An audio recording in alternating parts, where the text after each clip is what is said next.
Bu Rocky kelihatannya makin menarik kita ngomongin persaingan antara atau bukan perseteruan diam-diam itu antara Pak Jokowi dengan Ibu Megawati ya.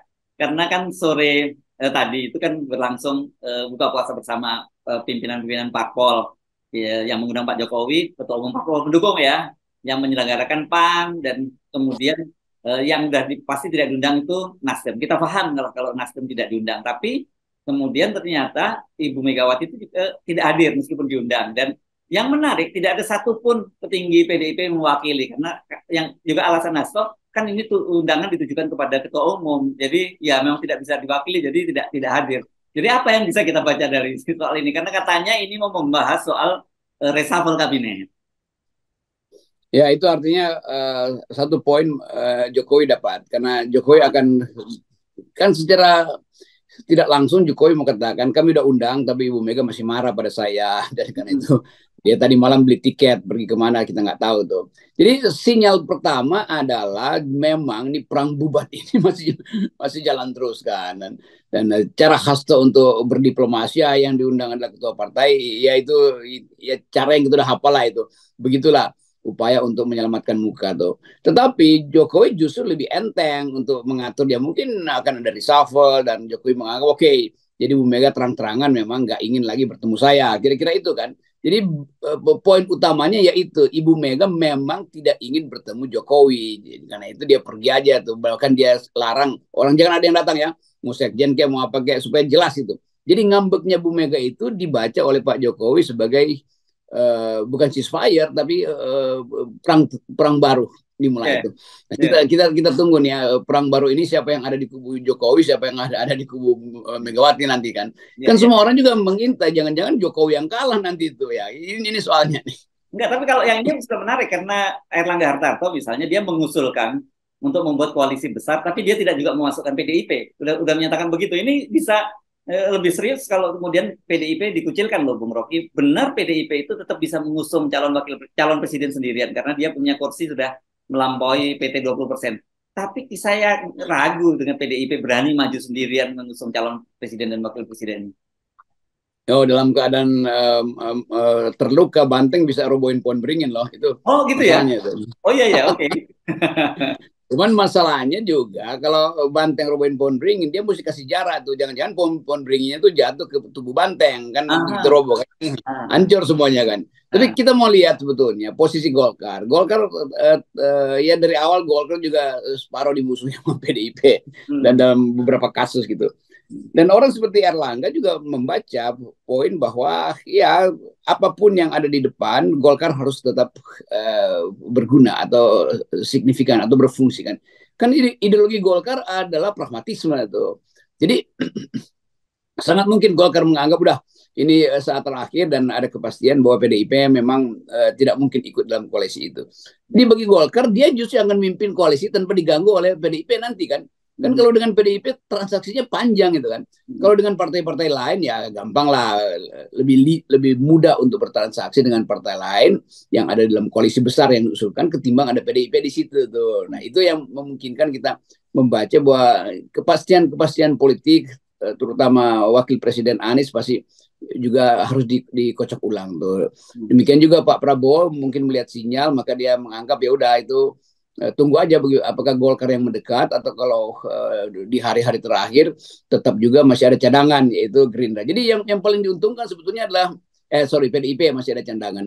Jadi Hmm. Gerindra yang berhitung lebih pragmatis dan ya lebih stabil Gerindra dibandingkan dengan yang lain.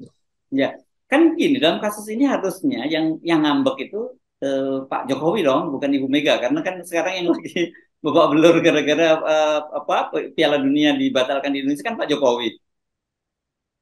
Nah, kelihatannya Pak Jokowi paham akhirnya bahwa oke, udah kita hitung ulang dan saya kira udah ada semacam bocoran intelijen bahwa Megawati akan ngambek terus dan Golkar juga paham itu sehingga diambil keputusannya udah akhirnya ya singkirkan aja PDIP sebetulnya kan begitu kan jadi Hmm. kalau koalisi besar terjadi ya udah itu sebagai tanda bahwa PDIP akan jalan dengan idenya sendiri dan itu konsisten dengan pikiran Ibu Mega bahwa kami nggak perlu koalisi kami mampu untuk ajukan calon sendiri, itu juga lebih bagus. Jadi Mega bilang aja bahwa kami apapun nggak akan ikut dalam koalisi-koalisi apalagi yang dipimpin oleh Jokowi kan. Jadi lebih mudah. Jadi ucapkan itu sebagai dalil sehingga publik tahu oke, PDIP punya harga diri, PDIP punya integritas. Mau kalah mau menang nanti dulu tuh. Yang penting PDIP udah kasih tahu bahwa dia akan calonkan dari dalam. Yang itu berarti Puan Maharani itu. Ya selesai. Sehingga Prabowo juga dapat sinyal ya kalau begitu nggak bisa dong ambil Puan sebagai calon wakil presidennya kan. Jadi Prabowo paham mungkin Erlangga yang jadi di situ tuh. Jadi itu lebih enak tuh supaya kita tahu ya udah duelnya lebih jelas lah.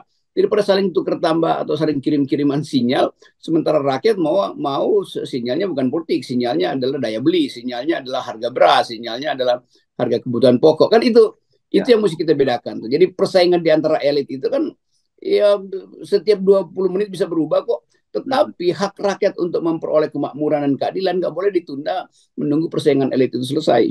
Ya, tapi saya kira saya sepakat memang harusnya yang partai-partai politik itu percaya diri mereka membangun sendiri koalisi. Kenapa mesti menunggu Pak Jokowi? Kan Pak Jokowi itu harusnya buat partai-partai ini sudah masa lalu kan? Karena sudah selesai, sudah didukung 2 periode kan gitu. Kenapa masih mereka sangat memperhitungkan faktor Pak Jokowi?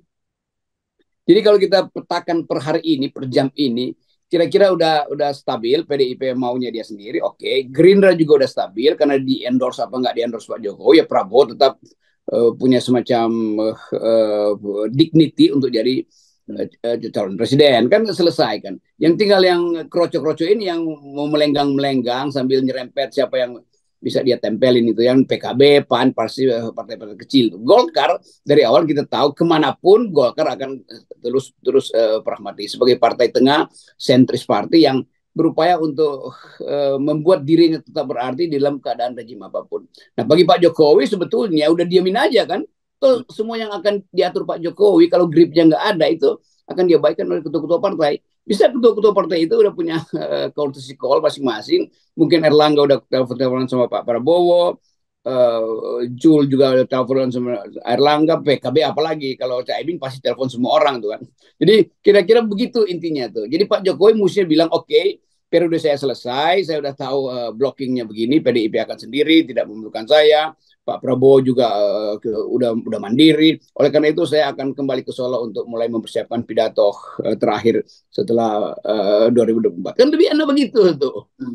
Oke. Nah, tetapi yang menarik ternyata sejak kemarin itu yang paling banyak dibahas itu adalah soal kemungkinan reshuffle kabinet, gitu ya, Bung Rocky. Dan itu juga Pak Zul ketika ditanya oleh wartawan Zulkifli Hasan kemarin tanya wartawan, oh nanti tunggu besok ya, tanya Pak Jokowi besok, katanya begitu. Dan Yandri juga menyatakan itu ada ruangan di lantai atas, nanti para ketum-ketum bersama Pak Jokowi akan pindah setelah buka puasa pindah ke atas membahas soal reshuffle kabinet. Tapi tanpa kehadiran Ibu Megawati, kemudian membahas reshuffle kabinet. Sekali lagi kalau dengan tanpa kehadiran Nasdem, ya kita bisa pahami karena Nasdem yang sebenarnya jadi target. Tapi tanpa kehadiran Ibu Megawati itu apa mungkin terjadi pembahasan kabinet, reshuffle kabinet? Saya kira Pak Jokowi mesti hitung final lah. Ibu Megawati nggak hadir berarti Ibu Megawati ambil risiko untuk direshuffle juga tuh. Kalau ternyata nggak ada yang terjadi, itu artinya Jokowi kalah pamor lagi dengan aura Ibu Mega kan.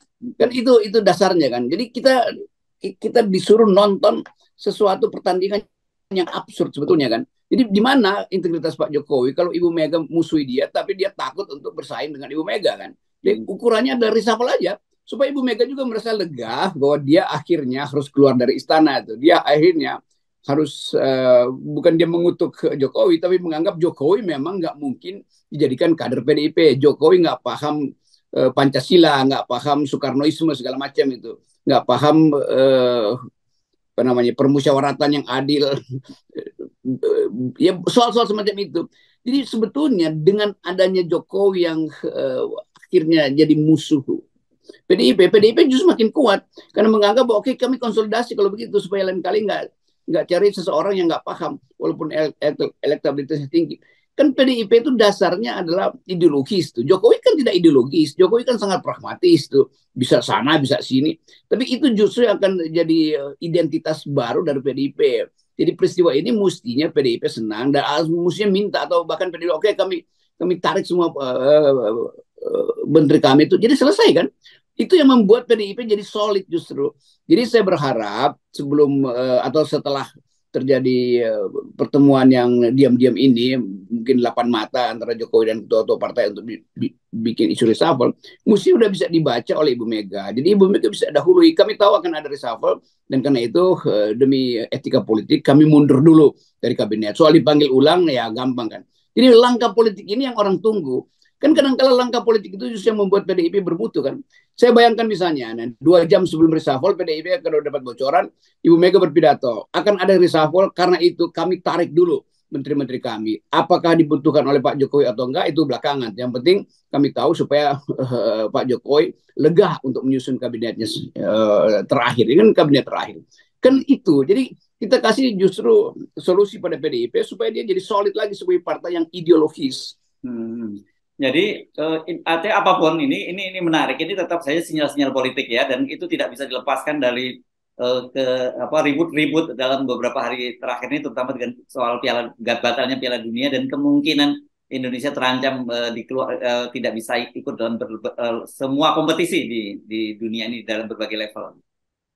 Ya itu latarnya ada, dan kalau PDIP paham itu, dia bahkan sekaligus menjelaskan bahwa kami memang mengucapkan itu soal Israel itu karena kami jengkel dengan cara Jokowi yang berupaya untuk menghalangi kami berpolitik. Kan ide itu kan. Jadi tetap orang harus baca bahwa memang ada persaingan antara Jokowi dan Megawati. Dan kalau persaingan itu nggak diselesaikan secara beradab, orang akan anggap bahwa ya kalau begitu PDIP juga separuh masih minta disogok oleh Jokowi dong. Dan demikian juga Pak Jokowi merasa bahwa saya masih bisa sogok.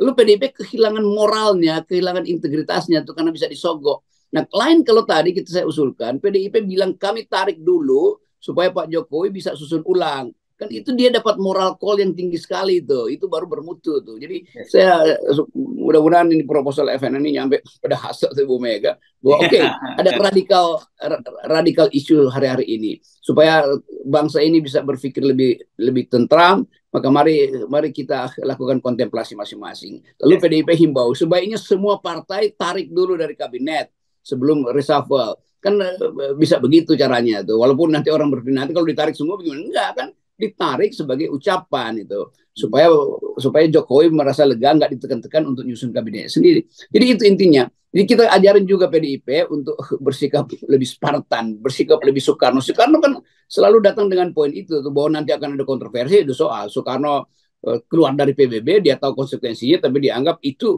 yang akan membuat dia dianggap sebagai Indonesia sebagai negara yang kuat tuh karena berani melawan PBB itu. Soekarno melawan Olimpiade juga semua orang pahami. Jadi watak Soekarno mesti dikembalikan pada PDIP hari-hari. Yang terlalu melodramatik juga nih PDIP nih. Yes, oke, baik. Jadi sekarang ada Nasdem merasa ada seneng dong ada temannya ya. Gue nggak diundang, tapi ada PDIP yang nggak datang.